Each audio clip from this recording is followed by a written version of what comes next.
to frame it in the context of the last 3 years.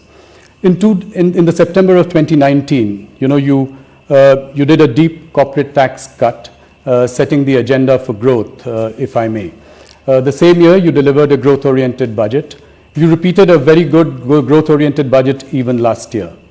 This year, everyone was expecting you to deliver a populist budget ahead of the 5 states going into election. What was going on in your mind this year when you were framing this budget? Thanks for giving me this opportunity to explain a bit more about the budget.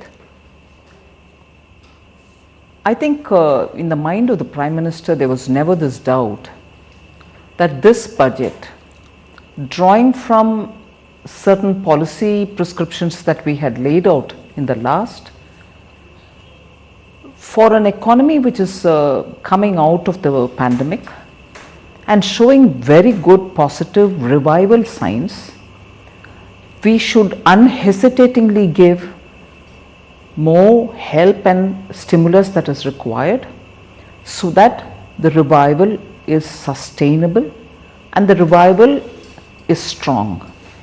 And therefore, there was no doubt in our minds from the very initial stages of working on this budget that public investment in infrastructure, that is the capital expenditure for the government, should be kept up.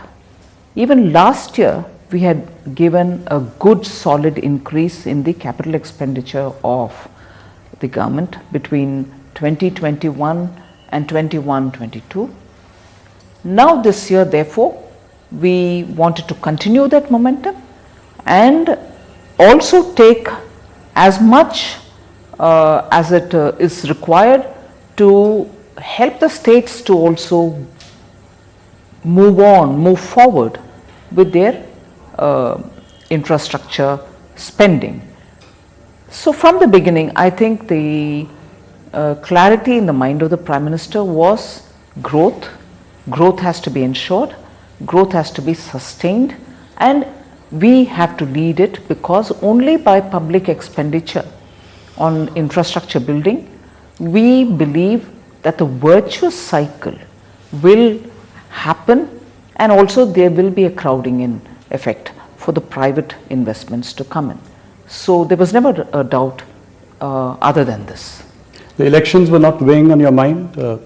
No, actually we thought if the economy does well and if growth has attained that kind of a momentum, the multiplier effect, which because when you spend on infrastructure and when you do capital expenditure, for every rupee that you spend, approximately 2.95 is what you would get as a multiplier, as opposed to when you're giving money through revenue expenditure, you get less than 1 rupee for every rupee that you spend, something in the range of 0.95 or something. And therefore we thought it was important to have maximum multiplier effect, and that would have enough ripple in the economy whereby the well-being of the citizens will be attended to. So if that is happening, why would any other consideration come in, even with the elections on? Elections come and go, but the economy, particularly at this time, at this juncture, requires that strong support. Nirmala ji, if you look at India, it is one of the bright spots in the global economy. That's Today, right. Our economy is expected to grow at 8.5% next year. The same number for China is 4.8%, Brazil 1.6%, Indonesia 5.6%. Do you think that an 8% plus kind of growth is sustainable over the next few years? If things go the way they are going now, in that gradually all sectors come up and are on their toes. And why do I say this? I recognize that even now the hospitality and contact intensive sectors are still requiring support, and that's been provided for in the budget. So our understanding is, if even those sectors revive as much as they would like to, and with support from government and with support from the systems, banking and others, yes, that is achievable. You know, this time, one big headline of your budget has been this big capex boost. You also referred to it just a little while ago. Allocation of 7.5 lakh crore. Right. You know, that's a big number, up 35% from last year. Do you think that this will fire up private investments? If that happens, you know, it could change the face of the economy. Are you confident of that? I'm hopeful of that because you see, I'm looking at it from slightly different stages and also environments. In 2019, for instance, when we brought in the reduction in the corporate tax and brought it down to such level which was globally probably the lowest or probably one of the few lowest rates. We that year were sort of reminded saying your corporate tax revenues have gone down, you saw it's not going to help and so on. But we had this great faith, and Prime Minister's interaction with the industry also was very reassuring because people felt that that was a very positive, constructive steps. And what did it do? Actually, many of the industries, many of the big companies who actually generate wealth and create also jobs, so you saw them per media reports leveraging it, probably cleaning up their debts and so on. But that providentially has come of help during the pandemic time, that today you find many of them moving into areas of expanding their capacity. Mergers are happening, acquisitions are happening. You see that companies are out there to be able to expand their capacities, looking at the buoyant Indian market. And also exports are growing, which means export potential is also there for private sector investments to see the opportunity available and expansion, and also newer capacities are definitely going to come in. The last point on that is you also see, in spite of all the naysayers, FDI into this country, in spite of all the speculation about other central banking authorities taking different call, whether it is the Fed or anywhere else, FDIs are still coming into this country in a big way. They are not FPIs. Yes. FDIs come in to be invested in, to be on the boards of companies and then take a call. And therefore, I think companies now are happy to be partnering with a lot of FDIs which are coming in and increasing their manufacturing capacities, servicing capacities, not just to serve Indian market, but also be able to access global markets. And our PLI scheme also indicates that. Yes. You know, Nirmala ji, if you look at the actual spending from capex allocation so far in the first 8 months of this year, it is at 50% of the allocation of 5.5 lakh crore. Now you increase that to 7.5 lakh crore next year. How confident are you that the spending will keep pace with the allocation? First of all, this year has been, yes, we had made an allocation till December, you are right, 65 to 68% has been utilized by the departments for spending on public infrastructure. But after the budget was announced, let's not forget that we had Omicron, the second wave, not even Omicron, second wave in April. And although we came out of it, thank God for that, although we came out of it quickly, it also staggered that first quarter's expenditure into the second, into the third and so on. So reaching 68 in spite of the first quarter April and a bit of May going in because of the second wave and the psychological imprint it left on people, for us to catch up with the intended public expenditure did have a lag effect.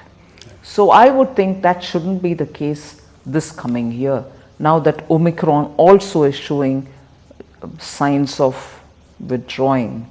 I don't want to say it's gone away, we'll have to be careful, but still. Nirmala ji, you've addressed the supply side of the issue. I come to now the demand side. The big issue is how do we really revive demand? So you've got your large capital expenditure program chalked out. Could you have considered cutting taxes to put more money into the hands of the consumer? There are ways in which demand creation can happen. In our country, where the taxpayers' number and also the taxpayers' profile is seen, then you also realize that it is possible to provide stability in tax regime, predictability in tax regime, and that I would think is a very important factor at a time like this. You don't want to bring in elements of uncertainty, and as a result of which some sections feeling, oh, all right, I've got some relief, but some other sections feeling that hadn't come to us. And probably this would have a bearing on many others. Any exemption given is also just not for those who desperately need it, but by law would be applicable for others who probably don't need it so much, but because the system and the framing is such that it'll benefit everybody. Yes. So that is one point.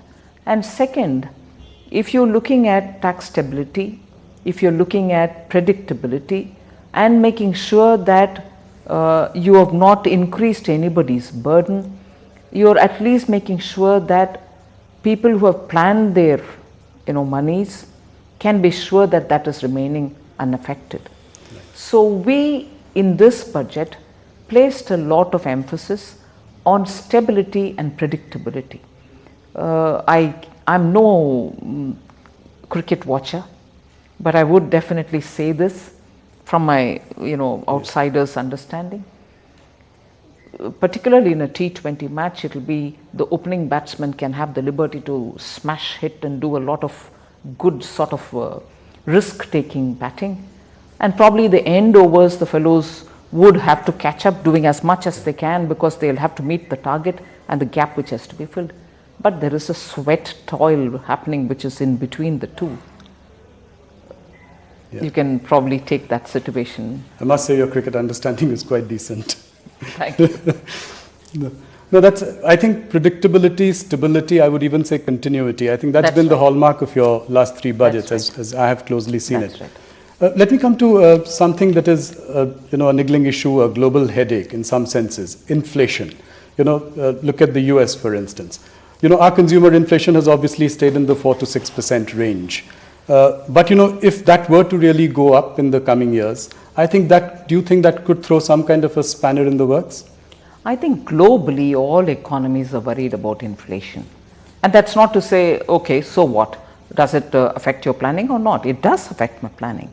I'm only trying to say this inflation, particularly because of certain global factors of metals being very highly priced, energy, at least the fossil fuel being very expensive, the production being cut down, the cattle or cartelization of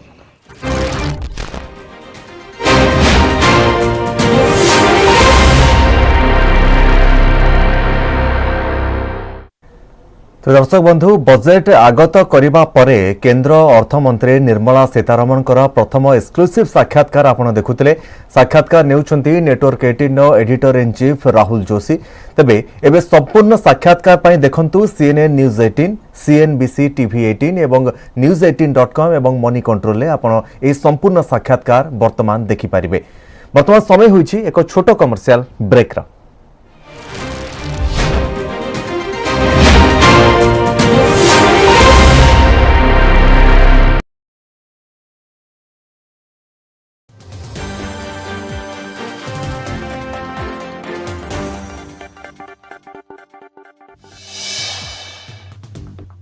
राज्य में आगेला पौर निर्वाचन प्रक्रिया 48 municipality एवं 59 NAC सीमा निर्धारण और आसन संरक्षण चूड़ांत तालिका राज्य निर्वाचन कमिशन को प्रदान करछंती जिलापाल। एथिसह 3 महानगर निगमर चूड़ांत तालिका मध्य राज्य सरकार कमिशन को देछंती। राज्य निर्वाचन कमिशन आदित्य प्रसाद पाढ़ी प्रेसमिट करी एनी सूचना देछंती। आसंता 10 तारिख रे प्राथमिक वोटर तालिका प्रकाश पाइब। एही तालिका उपरे जदि किछि आपत्ति अभियोग थाए तेबे ताहा 11 तारिख रु 16 तारिख भितरे राज्य निर्वाचन अधिकारी पाखरे दाखल करि हेबो। 18 तारिख रे निर्वाचन अधिकारी द्वारा दाबी और आपत्ति गुड़िकर तदंत और फैसला करा जिवो। 24 तारिख रे प्रकाश पाइब चूड़ांत वोटर तालिका। 28 सुधा राज्य निर्वाचन कमिशन को प्रदान करा जिवो वोटर तालिका। 107 पौर संस्थार 1756 वार्ड पर संरक्षण तालिका प्रकाश पाई। 122 वार्ड अनुसूचित जाति लगी संरक्षित रखा जाइथिबा बेले 171 वार्ड अनुसूचित जाति महिला लगी संरक्षित रखा जाइछि। 49 वार्ड अनुसूचित जनजाति लगी संरक्षित।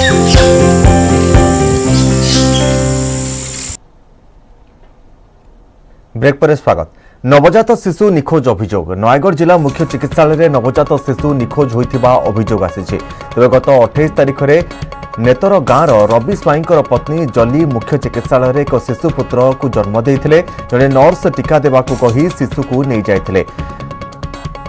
यापर शिशु को आउ फेराई नथिबा अभियोग होइछि। 6 दिन हेब शिशु को मेडिकल ले खोजी खोजी नयांत हेलेनी दंपति। शिशु को नैथिबा नर्स को पचारिले मिलुनी संतोषजनक उत्तर।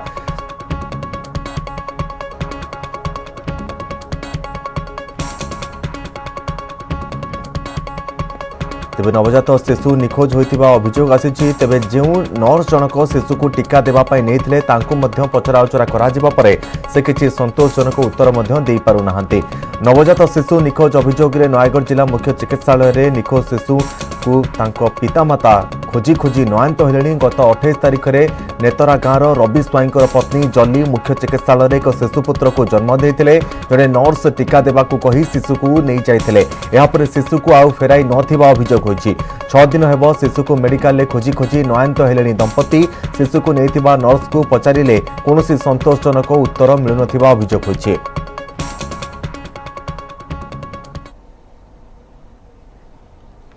बाघमारी थाना निकटरू 5 लाख लुट। खोर्धा बाघमारी थाना निकटरू 5 लाख लुट होइछि।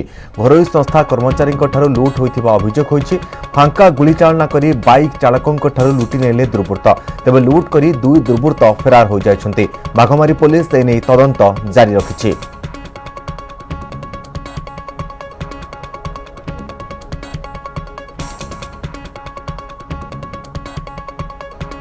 ब्रह्मपुर बहुचर्चित सुमित तपस्विनी विवाद मामलें हाइकोर्ट गुरुत्वपूर्ण निष्पत्ति। तलकोर्ट राय को कायम रखिछन्ति हाइकोर्ट। प्रति मास 10 तारिख सुधा भरण पोषण देवाई सुमित निर्देश रही। मासिक 17,000 टंका भरण पोषण देवाई कोर्ट सुमित को निर्देश देते। फेब्रुआरी 15 तारिख में मामलार हेब परवर्ती शुणाणी। तेज तपस्विनी पक्षर पक्ष रखिते आईनजीवी मानस चांद। तलकोर्ट राय को चैलेंज करी हाइकोर्ट जाइते सुमित।